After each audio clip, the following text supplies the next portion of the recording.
Hi guys, welcome back to my channel. I hope that you guys have been doing well. Two methods here for you. One is going to be a method that I would recommend for something like a bandana, and then the second method is something that I would recommend if you're making a sweater or if you're making a skirt. These are super beginner friendly, so I hope that little information can help you guys, and I hope that you enjoy the video.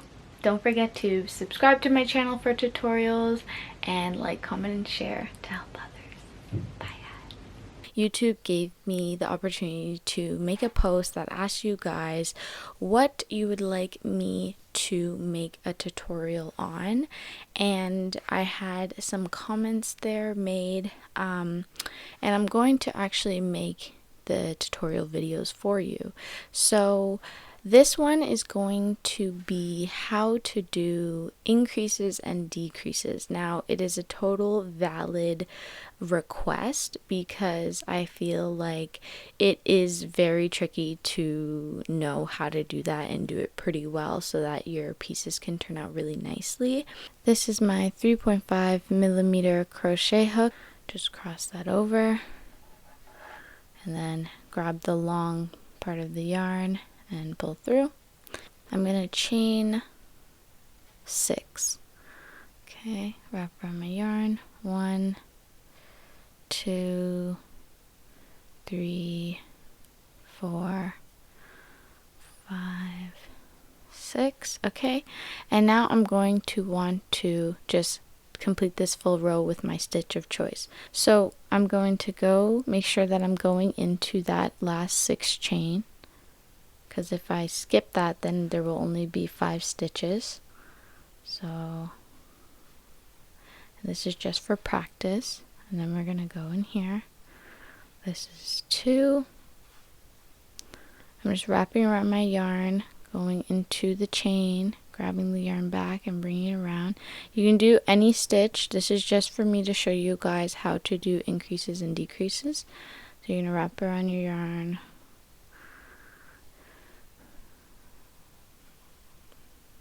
okay, so that's 1, 2, 3, 4.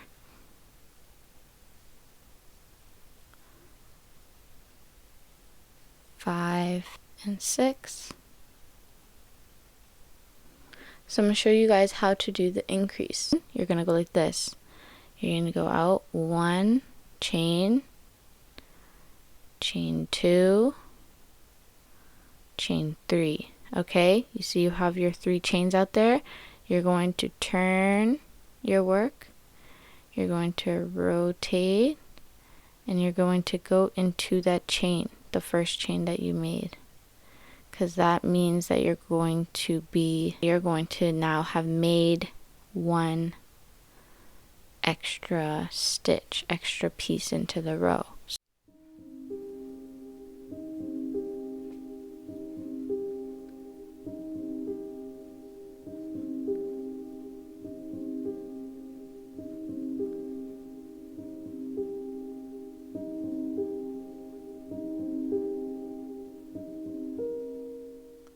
So now if you check, you should have 7 stitches.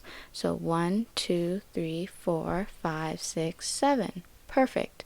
And you can see that there's clearly an increase there. But now you're going to do another 3 chains. Once you hit the end of the row, you're going to increase again. 1, 2, 3. You see you have the 3 chains there. You're going to turn your work around, wrap around your yarn. You're going to go into the first chain, okay, and then you're going to go do your regular. So now there should be 8.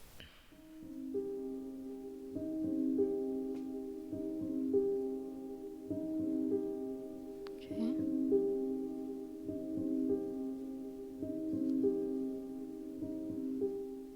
And you're going to go into the last stitch. Always make sure that you're going to the very end. And there you see that we have done 2 increases, and it's making that V shape now. So it should be 9 because we did an increase here. So this was 6, 7, 8, 9. So this should have been 9 because we've been doing increases on both sides, and if we chain out there, it'll just keep adding up. So it started off at 6 and now we're at 9. So you're just going to put the yarn on your hook again and chain 3. 1, 2, 3, and then you're going to turn your work around and you're going to wrap your yarn around your hook, and you're going to go into that first chain.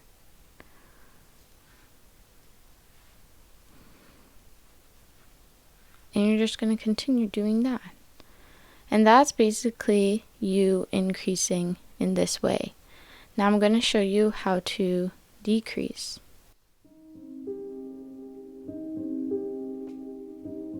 Continue.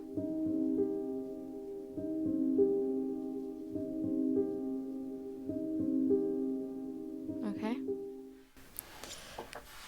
Boom, right? So you're going to continue and continue, and then you see it'll increase. So then once you get to the end of the row, you can see if you have a new number than the last. So 1, 2, 3, 4, 5, 6, 7, 8, 9, 10, 11, because you did an increase there. So now you're going to do another increase.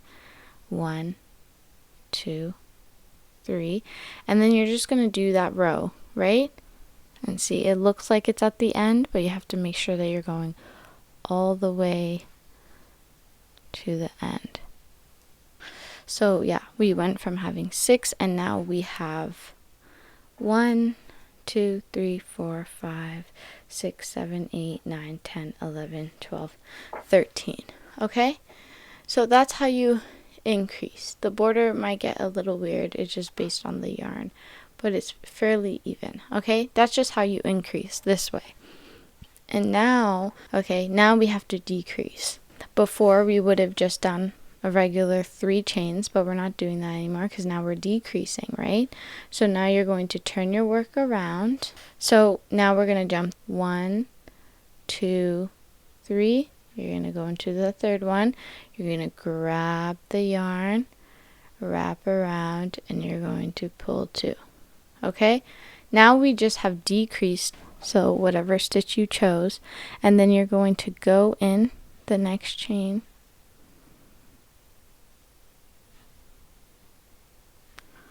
and you're going to continue for the row.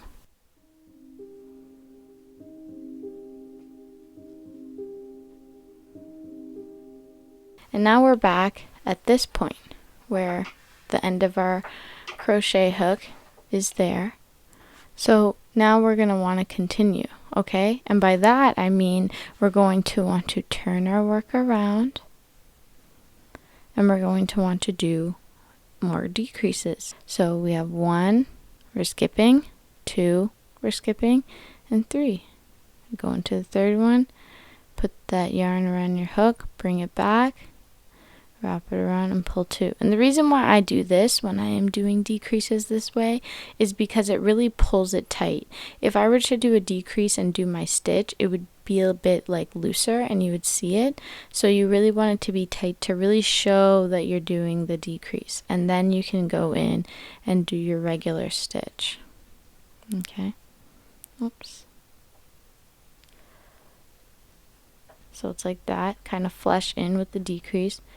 You turn your work around and you go in 3. 1, 2, 3.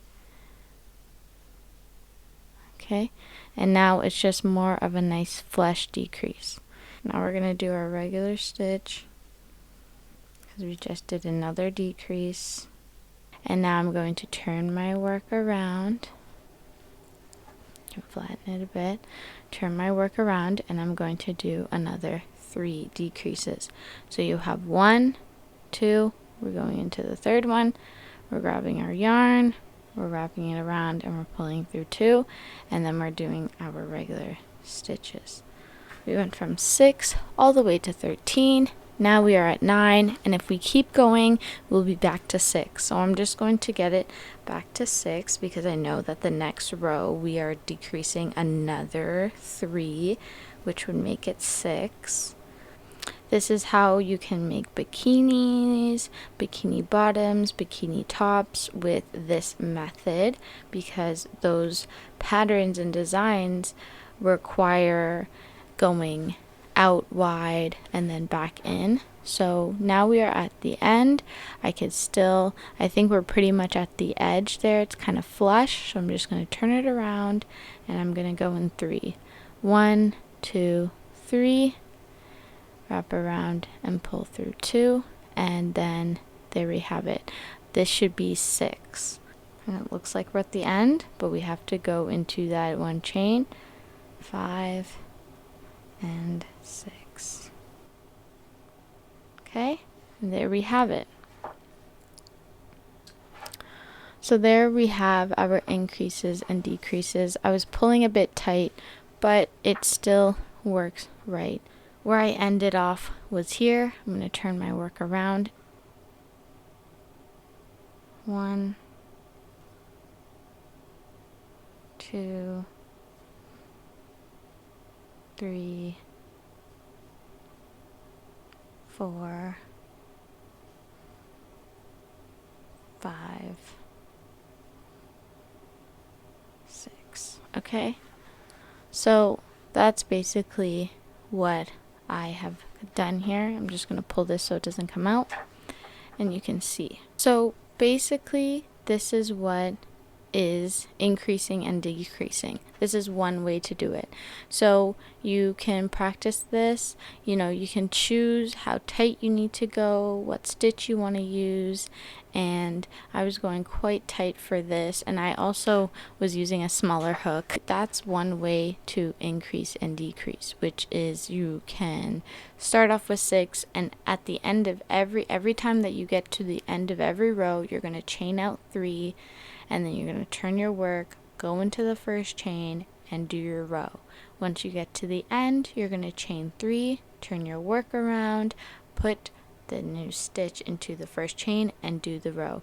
And then when you're doing the decreases, you're just going to get to the end of the row, turn your work around, and go in, skip 2, and go into the third stitch, okay?